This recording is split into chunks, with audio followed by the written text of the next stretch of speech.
Olá, olá meu povo, tudo bem com vocês, pessoas iluminadas? Eu sou Elaine Vilela, escritora e terapeuta oracular. Vocês estão no canal A Bruxa do Penhasco. Então, meu povo, estamos hoje no primeiro capítulo da segunda parte, começando hoje, iniciando a história de Ceridian e de Melquíades, o druida, na segunda parte do livro. Então, deixamos Roade e Brígide, né?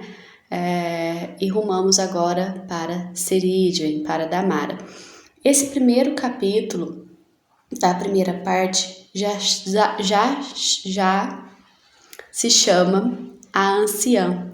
E aí eu vou descrevê-la aqui para vocês. Existe uma conversa minha interna, né? Aqui é mais interna, não tenho o contato dela, né? Mas eu falo sobre ela. Depois, nos outros capítulos, a gente vai falar de Melquíades também, eu vou narrar, vou descrevê-lo. Existe uma conversa, né, dos dois para comigo, no início. Também temos aqui alguns conselhos que ao longo do tempo o Ceridian foi me passando, para depois a gente voltar à história quando os dois estão a se conhecer lá no Vale de Nemeton, ainda lá na Cornualha. Então tem um recorte da história aqui, né? Para depois a gente voltar de fato à linha do tempo da história. Então, a todo momento no Bruxa do Penhasco tem esses cortes, né? Mas é um capítulo lindíssimo, eu vou lendo ele para vocês e vou aqui resenhar, falar sobre, né? Eu escrevi esse texto, ele é recente, esse momento da história aqui, ele é um momento que eu estava passando pela pandemia, né, que eles voltaram a escrever, e como eu falei para vocês, né, eu comecei da terceira parte para o início, então quando eu terminei, quase terminando a terceira parte, eu voltei lá no início da história, me apresentaram o início da história, então no meio da história é algo recente, né, a segunda parte que conta sobre Ceridian e Melquíades. Esses outros conselhos que logo vêm adiante, os outros capítulos, não, são capítulos antigos, né, que eu fui colocando no meio da história aí para fazer sentido no tempo. Mas realmente, quando você lê A Bruxa do Penhasco, vocês têm que esquecer um pouco dessa questão linear, né? Bom, então vamos lá. A Anciã. Eu vou tirar o óculos aqui para parar de fazer o reflexo. A Anciã. Já é tempo de escrever. Quando encontrei com ela novamente, tudo era familiar. O cheiro do incenso era exatamente a lembrança de seu perfume. Aquela fumaça cheirosa me transportou para junto de ti, ao mesmo tempo que sentia acalantada pela sua mão. O aroma do musgo do carvalho fez retornar ao lar. Era ele, sempre a visitar, alertava que nunca estaria só. Ela vinha e ia com sutileza entre as brumas que subiam pelo quarto. Sua áurea lilás, seus olhos verdes, sua nobreza e seriedade, traz de volta ao meu centro. Você, anciã, mãe, é meu espelho no qual reflete o melhor de meu ser em evolução. Este momento aqui eu narro o seguinte, o que estava acontecendo na minha vida. Eu estive com Ceridian incorporada em um médium de Umbanda. Quando eu sentei para fazer o atendimento na tenda de Umbanda, ela me revelou que era ela. E aí eu falo que o cheiro era o mesmo cheiro do meu quarto rosa. Aí veio todas as lembranças que ela visitava o meu quarto. Eu já conhecia aquele espírito no qual estava me atendendo aquela noite na tenda de Umbanda, trabalhando ali a incorporação com o médium. E ela me relata, sou eu, minha filha. E aí tudo começa a fazer sentido na história da Bruxa do Penhasco. Por isso eu retorno a escrever, né? Nesse fato, nessa questão, quando eu a conheci, eu a reconheci na tenda de Umbanda, ainda não era pandemia, tá? Era outro momento também na minha vida. Mas é isso, aí começa a fazer sentido, né? Toda a minha trajetória de escrita desde os 15, 14 anos. Peço permissão para escrever sobre tudo o que se passa, passou e passará. Então, por mais que ela, como guia, né, espiritual de trabalho de outra médium, eu peço permissão, né, para escrever, porque eu já vinha me comunicando com esse espírito. Então a gente percebe quão importante e livre e aberto é o trabalho da espiritualidade. Por mais que a Umbanda ela seja uma religião muito hierárquica, muito organizada em falanges, né, toda uma estrutura religiosa, os espíritos que estão ali, eles são livres, né, tantos que se manifestam no espiritismo, lá na Tia Neiva, né, no Catimbó. Então a Umbanda ela é uma bicolagem, né? Então todos os espíritos que estão ali, os espíritos de esquerda, né, que vêm muito da raiz da Quimbanda, então os espíritos que estão ali, eles são livres, né? Assim como nós também. Então aqui eu peço uma permissão, né, para poder escrever, porque esse espírito já é familiar a mim, né? Tem outro trabalho comigo, além do trabalho, né, com essa médium também ali no momento. Então, é normal. Mas eu peço uma certa permissão, né, sobre tudo que se passa, passou e passará conosco. Nossa tradição, nossa história. Sei que hoje estou a amadurecer, sou mãe e sofro. Entendo que as palavras carregam a magia. Hoje compreendo suas tensões. Peço perdão pelas tolas brigas de outrora, palavras amargas que jorraram feito fel de minha boca. Hoje eu, Elaine, peço perdão pelos meus erros como Morgana. Aqui a gente vai ver, né, que na terceira parte, o que a gente vai descrever na terceira parte, todos os atritos de mãe e filha, né, de Cerídio e Morgana na terceira parte, até Morgana romper, até ela sair de casa, infelizmente no momento brigada com a mãe. Então existe um reajuste aqui, né, profundo e muito particular. Sua estrutura mediana mostra bem de onde veio, Galícia, e fazia contraposto, né, com Melquides. Melquides era alto, a avó dele era alta, né, Hela. Então o povo da Cornualha era mais alto, os galegos são mais baixos na estatura, assim como os portugueses. Então o brasileiro também tem uma estatura, né, as mulheres são baixas. Então a gente já mostra que ela não é de uma região da Europa mais para cima lá, né? Ela é mais da costa, Galícia, Espanha, Portugal, são pessoas mais medianas. Mostra de onde veio, Galícia. Chegou na Ilha Esmeralda ainda jovem e lá mudou de nome. Eram tempos difíceis. Quando eu escrevi, eu ficava pensando, gente, por que ela mudou de nome, né? Por que ela dá o seu nome de Cerídio? E eu sabia que ela tinha outro nome. E aí eu achei que era para se esconder, né? Porque quando eles foram à ilha era tempo de guerra, então eu achei que era para se esconder. Continuando a leitura aqui, então eu achei que ela tinha mudado o nome por causa de alguma questão de proteção, né? Só que aí, depois que eu fui entender, né, que ela foi proclamada Cerídio e tudo mais, Aí eu faço alguns reajustes nesse texto, eu vou fazendo reajustes, né?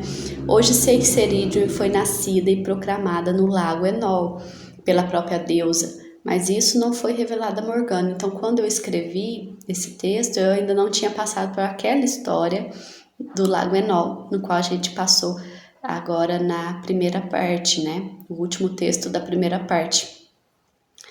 Mas enfim, a gente vai se seguindo, né? A anciã Cerídien, como a deusa, tinha, quando jovem, seu ar encantador. Passou os ciclos, se tornou minha mãe. Seu cabelo ainda mostrava alguns reflexos ruivos. Sua pele, a viscosidade mediana, puramente céltica, com suas tatuagens e colares, discreta e séria, vinda de lutas e grandes aprendizados, sua capa, sua voz, sua sabedoria, sempre me intrigou e intrigará. A casa cheia de regras, e ela, a anciã, sempre de costas para a porta da cozinha. O aroma de seu caldeirão, como não agradecer? A anciã que tudo vê, que traz um pequeno saquinho de presente. Aqui eu falo sobre ela de costas na cozinha.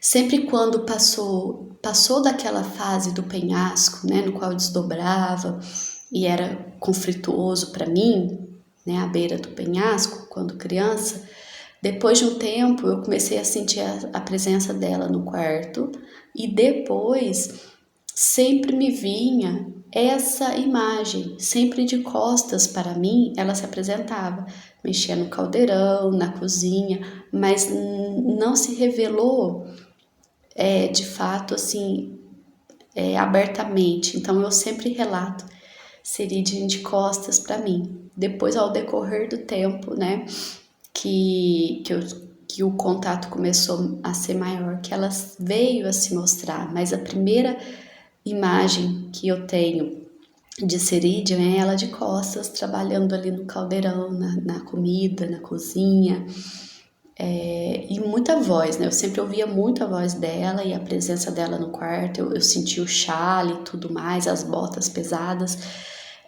mas eu não a via, né? Então isso foi aos poucos também sendo acrescentado e apresentado para mim. E ela sempre traz um saquinho que eu falei, né? Abra, são para você, Elaine, minha eterna Morgana. São as suas runas, caminhe no seu propósito, e elas se abrirão, sussurrarão seus segredos. Eu deveria ter pegado meu saquinho de runas ali, quem dera se fossem os mesmos, né? Mas eu tenho um saquinho de runas ali porque é um chamado, é um propósito meu, apesar que eu trabalho muito no baralho cigano, eu abro também de vez em quando as runas, não tão profissionalmente, porque ainda é um mistério para mim, talvez ainda esteja eu mesmo me bloqueando para as leituras de runas. Mas quando Morgana, na terceira parte do livro, ela sai de casa, ela sai num roupante, e aí quem faz a trouxinha dela, que vai lá e busca, é a Trusca, é a amiga, né? Que ela não volta para casa.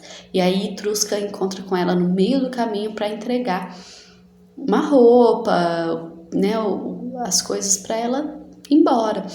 E aí ela devolve as runas para Trusca. Ela fala assim, não, eu não preciso mais disso daqui. Ela estava, né, num estado muito revoltado.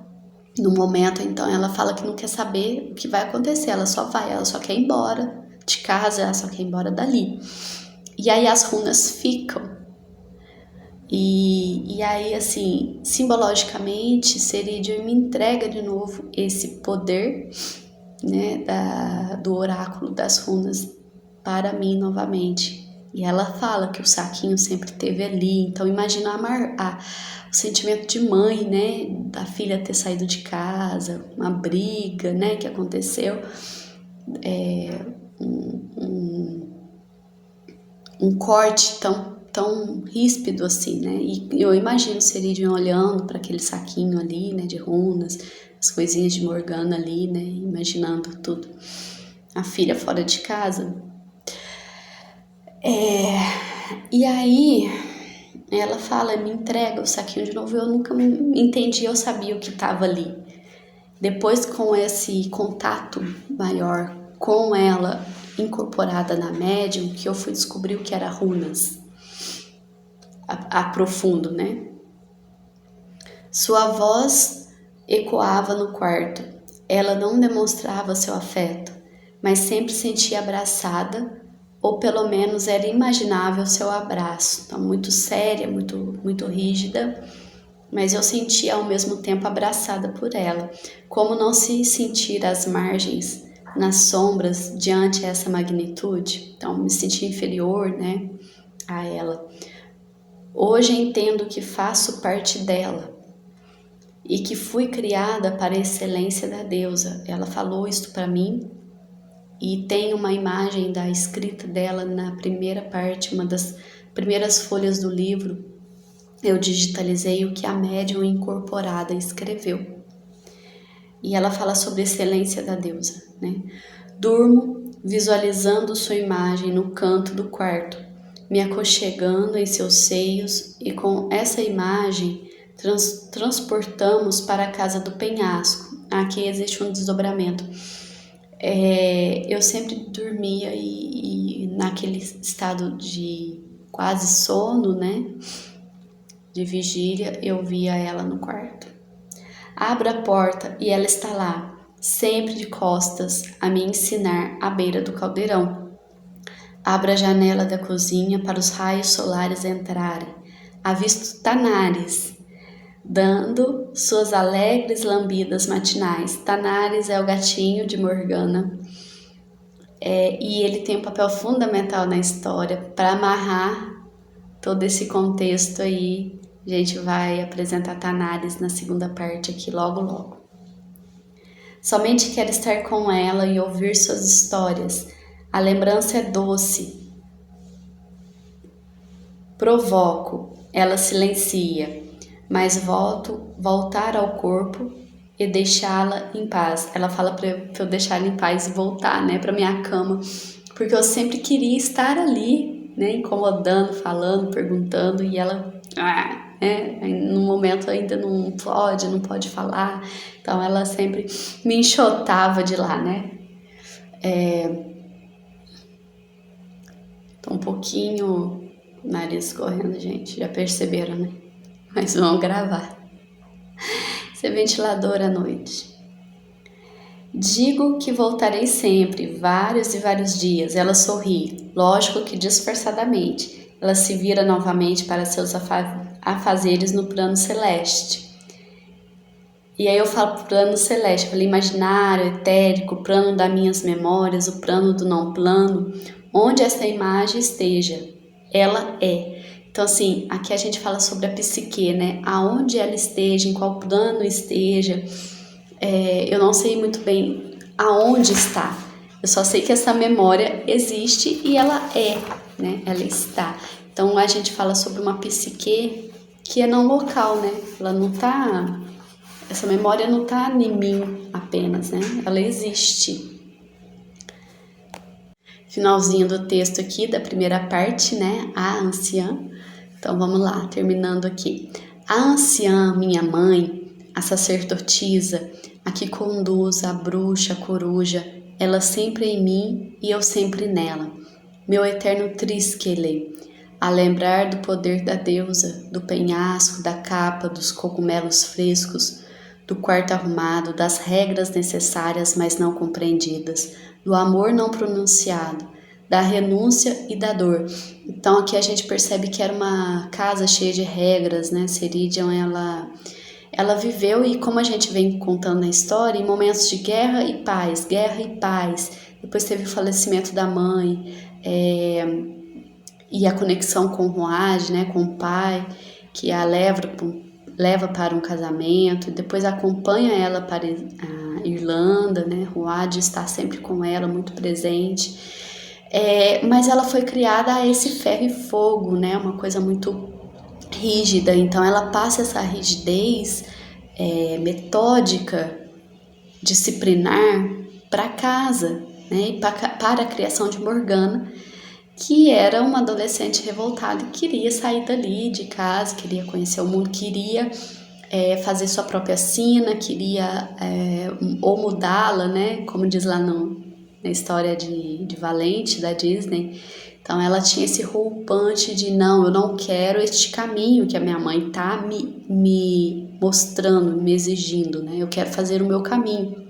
Só que no decorrer do caminho de Morgana, ela aceita e entende, né, o propósito dela. E depois aí de milênios, né, existe esse perdão expressado aqui em mim, que a gente entende que talvez poderia ter sido feito antes, né, mas temos aí as oportunidades de sempre perdoar e poderia ter sido, né? Mas naquele momento Morgana fez o que pôde, né? E a gente vai continuando fazendo o que pode para a nossa evolução, né? Seu eterno perfume anunciando sua vinda, a partida me enchendo de suspiros, seus olhos, neles moram a ilha acolhedora, reflete a relva esmeralda e tens a profundidade de seus lagos, um verde incrível assim os olhos dela. Sentia no quarto a me cobrir no passado e no agora, o achorte nas mãos, sentindo minha respiração. Que mãe não faz? Então eu sentia muitas vezes ela aproximando da cama, assim, né? Sentindo se eu estava bem. Então foi um momento no qual ela teve também uma oportunidade de maternidade, né? Novamente. E vai-se lá saber quando que a gente se encontrou um plano espiritual também. Agora eu reencarnada, ela também tendo essa oportunidade de estar comigo. Então, realmente existem ajustes aí que o tempo não nos revela, né? E aí a gente percebe realmente que a vida é um presente, né? É o estado de presença. Quão importante é, né? Deixava sempre o saquinho de runas na cabeceira da cama, né? Mandava um beijo no ar e saía com suas pesadas botas. A anciã minha mãe, séria, muitos podem dizer, fria e até rígida, mas eu, sua filha, sempre irei sentir seu coração e mãos quentes. A lei é pela lei e a deusa é para todos. Ela sempre fala muito essa frase é de Ceridian, né? A deusa já deu a luz ao Deus, já foi sua consorte e companheira de infância, dizia, fechando o alfinete que prendia o chale. Então ela sempre me contava, né, histórias, ela sempre ali me inspirava a saber que ela está falando sobre a constância da vida, né, no ensinamento da deusa, da tríplice lei. Então ela sempre me inspirava ao ensinamento à noite. Por mais que eu dormia, eu escutava ela, né? Minha mãe, respeita o poder da deusa em mim, me perdoa. E eu respeito sua eterna jornada e peço o esperado e sincero perdão. É bem emocionante, né? Não sei se eu consigo passar para vocês o sentido do perdão aqui. A anciã mãe de Morgana, a mãe de todos, Ceridian, a sacerdotisa, sábia, a coruja, a cozinheira, a feiticeira, tem ainda muitas histórias para contar. Esse é mais um trechinho que eu escrevi aqui nesse texto, né? Que a gente, como eu falei, eu fui acrescentando, né? Continuando a tecer meu suéter, rumamos a história antes mesmo de Ceridian ser anciã, porque aqui a gente ainda está contando sobre, né, ela se tornar quem eu mostro aqui nesse capítulo, né, porque eu sempre a via já anciã, já idosa, já toda sábia, né, eu ainda não tinha passado pela aquela história de Damara, como a gente está vindo trazendo para vocês. E essa é a proposta da segunda parte do livro A Bruxa do Penhasco, que se chama A Bruxa e o Druida, Próximo capítulo a gente vai falar e descrever Melquíades, né? Então é isso, gente. Estamos nessa parte da história. Logo, logo a gente volta para a linha, né? Do tempo aqui da história. Mas por enquanto estamos aqui apresentando os personagens na segunda parte. Nossa querida Ceridwen. Espero vocês no próximo capítulo, no próximo vídeo. Tá aí na playlist para vocês, tá bom? Acompanhem a Bruxa do Penhasco. Até mais. Tchau.